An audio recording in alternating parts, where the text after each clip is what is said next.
is always a pleasure to be here with you. And I can tell you there's no better place for me than to be here on the bridge together with you, where we welcome very often different kind of guests. Sometimes we have politicians, we also do have artists, we have community activists, and so on and so forth. But today we are for a challenge, and I'll tell you why. The man that I'm about to bring to you is a he's from the heavy league. There is no issue about it. Professor Salvador HERENCIA Carrasco of the University of Ottawa. Uh, I'll tell you, there is a very immeasurable amount of information that I could tell you about him. But in a nutshell, he's the director of the Human Rights Clinic of the Human Rights Research and Education Center. Reminds me of C-Share, which is HRREC, and part-time professor at the Faculty of Civil Law sections. This man has so much behind him. We will not take the time to really to go into his pedigree, but we will, however, get on the conversation with him since time is of the essence. A pleasure to be here with you. How are you doing, sir? Thank you very much, sir. Thank you for having me, and I'd like to say hello to your audience. It's a pleasure to be with you today. It is a pleasure for me to have an interview with you because normally I don't have a heavy league, but Kajus felt that it was necessary for me to start with one, and he happens to be the one that's going to be giving me the blessing and the long run so that I can do a lot more. Let's go straight into actions. What's your take on the current situations in the Black Sea at the moment? I think that what we see here is a serious put to test to the Charter of the United Nations and to international peace and security and to the peaceful solution of international controversies. So pretty much the three pillars under which the international law has has been guided in the last 70 years or so are now put to test. So this is what is at stake. Putting to test, that means humanity is actually in control of their destiny in this one. But however, the superpowers are the one who's in control. Who is actually at fault in this instance? Is Russia violating any international law? If so, what are the consequences? Well, what we have here is, and these are not my terms, the United Nations General Assembly 2 days ago adopted a resolution endorsed by approximately 134 countries from all sides of the world, condemning a violation of Article 2.4 of the Charter. Article 2.4 establishes the prohibition of states to use force or to threaten to use the force to address its international controversies. This means that with this article, pretty much outlaw war for the annexation of acquisition of territory. So this is one of the main principles of international law that the UN General Assembly, the Security Council also has addressed this, and other international organizations have unequivocally stated that there is an act of aggression and an illegal armed incursion in the territory of Ukraine. We have very often seized that decision have been made by the UN, controlled somewhat by the superpowers. Whenever it comes in terms to make decisions as such, they all bow down to the powers to be to really granted the passageway. Is that what we're having here? Or is it really truly the Well, voice of the entire UN? I think that in this, I agree with you that the international system, when it created the veto power of 5 states within the Security Council, it created a hierarchy that, and now we're starting to see the direct consequences and impacts that we've seen in the international system. That doesn't mean that what has happened before, from other interventions, whether you want to call it a humanitarian intervention or the use of force outside the UN Charter, are not concerning. They are.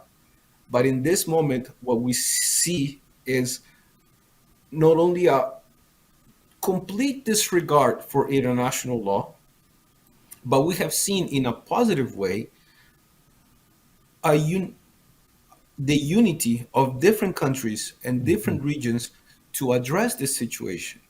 And must I say that I am a Peruvian citizen, so I come from the global south, although I am in minus 27 degrees Celsius right now here in Ottawa. But for me, as an international lawyer, it has been very inspiring to see the Kenyan ambassador to be the voice of reason in in the presentations and the discussions within the UN as a whole. So I think that I invite the people that are watching this at home to look for the speeches that the ambassador of Kenya has presented before the Security Council and before the UN General Assembly.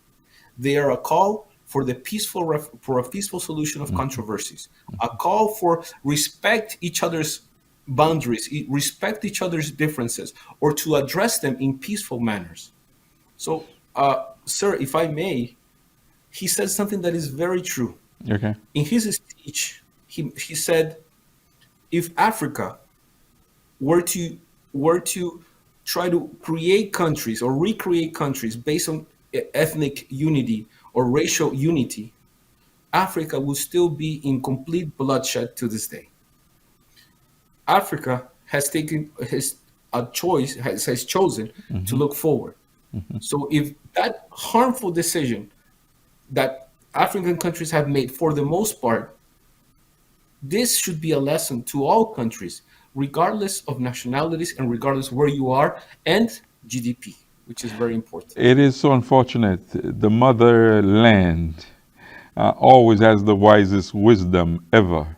But however, since it's being governed by black leaders, therefore, in the eyes of most Europeans, it's like, what do you have to say? Who are you really to be telling us what to do, even if it's the voice of the wise that is speaking to them? Speaking of such, would the UN make the same decision if it was the United States and the situations together with Mexico or Cuba and so on and so forth, and they have decided because of their own interests to really invade and do the similar output result as we're having right now in Russia and Ukraine, would they have reacted the same way? I understand your question, and in my personal view, if there was an Ukraine-like situation, like within the U.S. sphere, there will probably be a similar backlash. That's my opinion. However, and I understand your point, the history has shown us that there has been interventions outside the UN Charter that has not gathered the same momentum and the same international response. Okay, me also as a human rights lawyer, I feel upset and disgusted by the duality in the response of refugees. When they are Syrian refugees, when they're from the North Africa and Middle East regions, there are barriers, there are people dying at the sea. But in Ukraine, in the Ukrainian context, they're open. In addition to that, we have seen in the news how African students trying to leave Ukraine, they have been stopped at the frontier, at the border. And that is in itself the dual discourse that I hope that the Ukrainian situation helps us move forward and to avoid the situations from keep happening. All lives matter. Yes, sir. In this context that refugees are persons that are not fleeing because they want to. They're fleeing because their lives and their homes are being shattered or destroyed. Let's get into one of the aspects. Why take the false pretense attacks against Iraq, killing thousands of innocent lives that the same human rights groups and legal experts did not build a case of the community of war against the American president, whereas they are doing it against the Russian president? I think, well, something that we have to take into account And I'm not and I agree with you that there are situations that there's a situation where depending on who you are, the international system will treat you differently. Okay. Okay. But let's take into, but it's also very important to understand that international law or international institutions, whether it's the International Criminal Court, whether it's the International Court of, or the other European international courts of human rights, they can only act only if the state authorities at a national level fail to do their job. So I understand your point, sir, and I think that is a very valid question. But the other thing that I would like to take into account is what have national authorities within the US or any other state Mm-hmm. whose head of state or head of government is possibly responsible for international crimes, what have they done to address the situation? And that is something that is very important. International law is residual, and it only acts to supplement when states do not fulfill their jobs. So, so I would like to point out to this situation, but also on the positive way, the actions of the International Court of Justice that has accepted a case for a possible alleged violation of the Genocide Convention of Mm-hmm. 1948. The fact that the International Criminal Court has opened an investigation for possible war crimes, crimes against humanity, and genocide in the context of Ukraine since 2014, it's an important step, and it shows the support that the confidence that states have on international institutions, as limited as they may be. Mm-hmm. 39 states, sir, refer or sent to the International Criminal Court the situation of Ukraine, which is never seen before.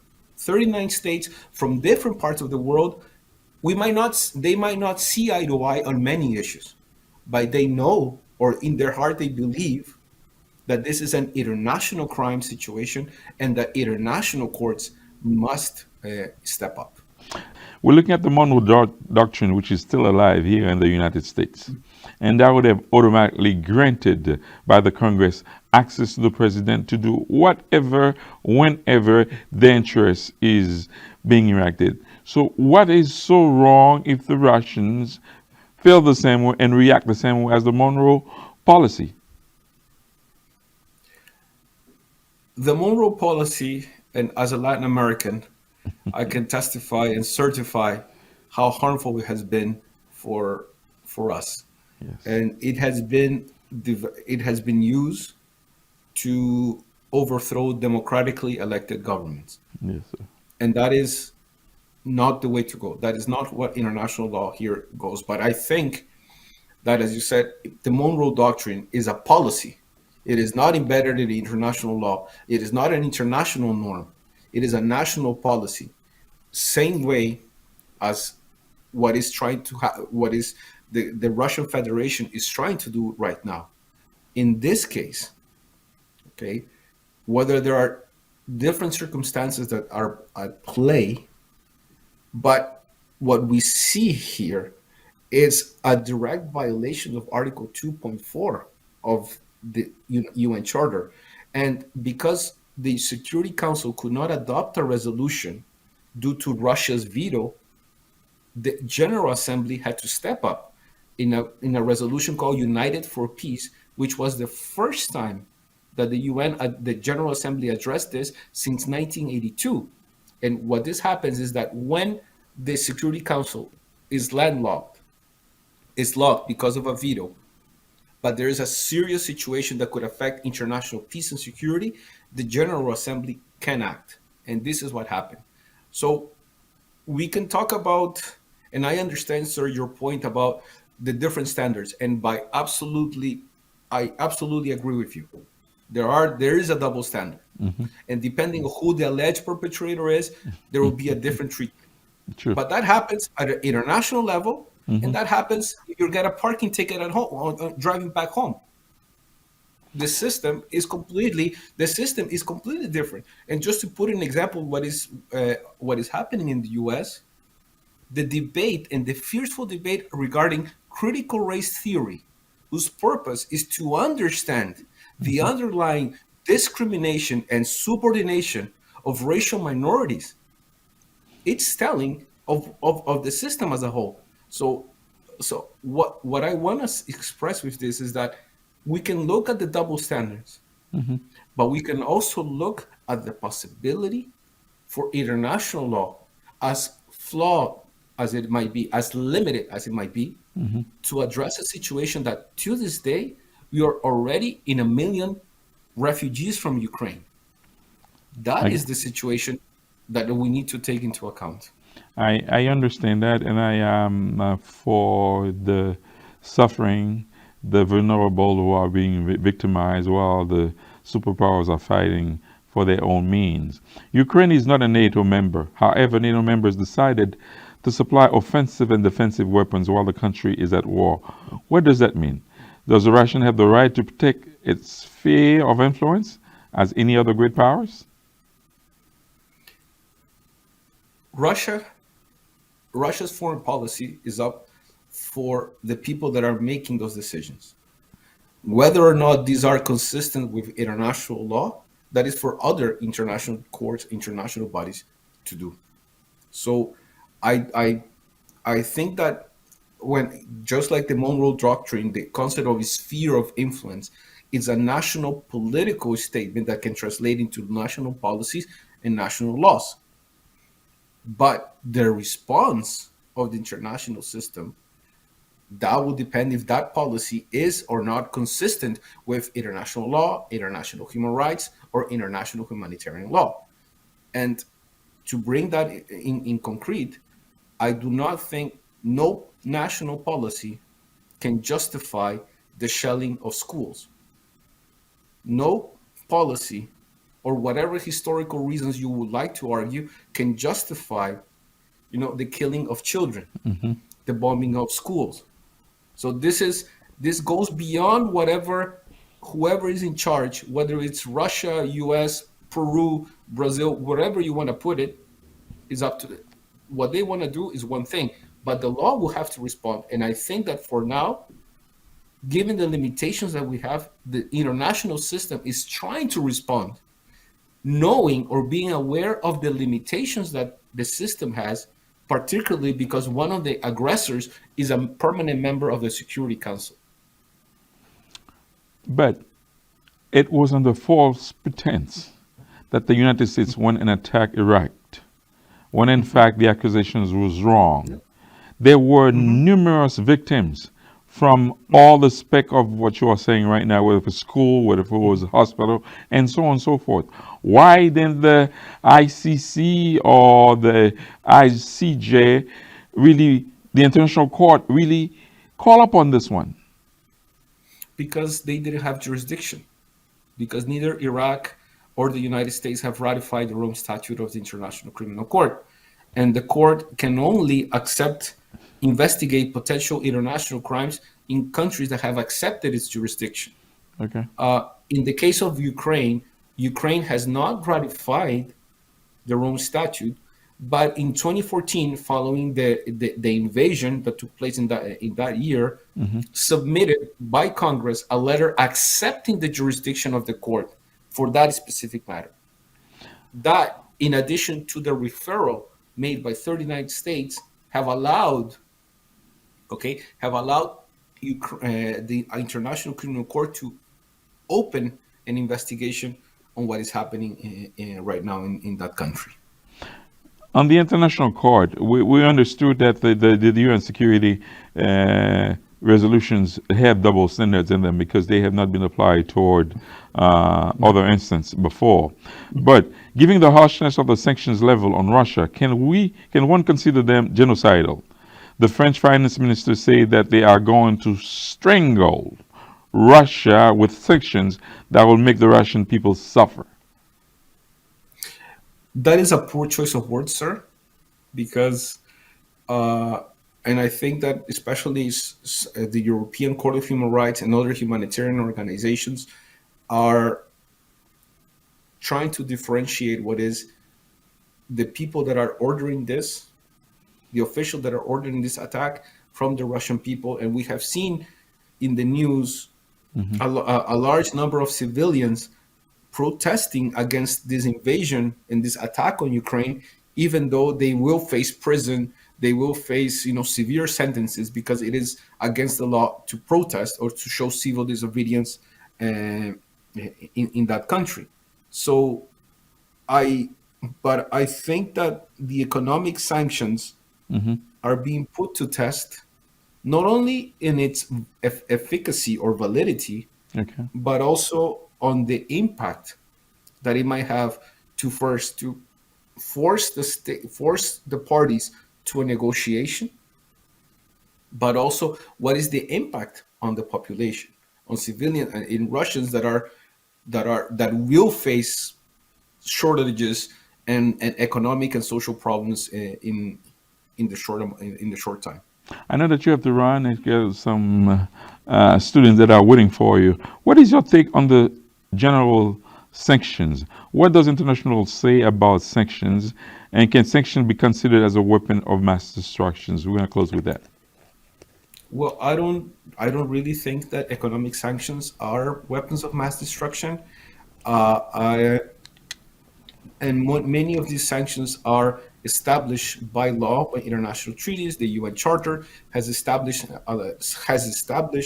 some of the mechanisms that can do when in situations that affect peace and security. I think that we are in an unusual situation, an unprecedented situation, where economic sanctions are trying to be used as a deterrent to avoid the escalation of the conflict. So there is a purpose to that, but the results need to be seen. But in this case, in the case of the Ukraine, I don't think that you could use those terms, because the weapons of mass destruction obey to a different approach and a different concept of law. Professor Salvador Herencia Carrasco of the University of Ottawa, thank you for taking the time to be with us. Thank you for taking the time to educate our audience. And we are hoping that your student will be very proud of you, and as well as the class that you're able to present with them. Thank you so much. You may have a nice weekend. Thank you very much, sir. Merci bien et à la prochaine. Très bien. Au revoir. Au revoir. Mesdames et messieurs, ladies and gentlemen, this is the end of our special of the bridge for today.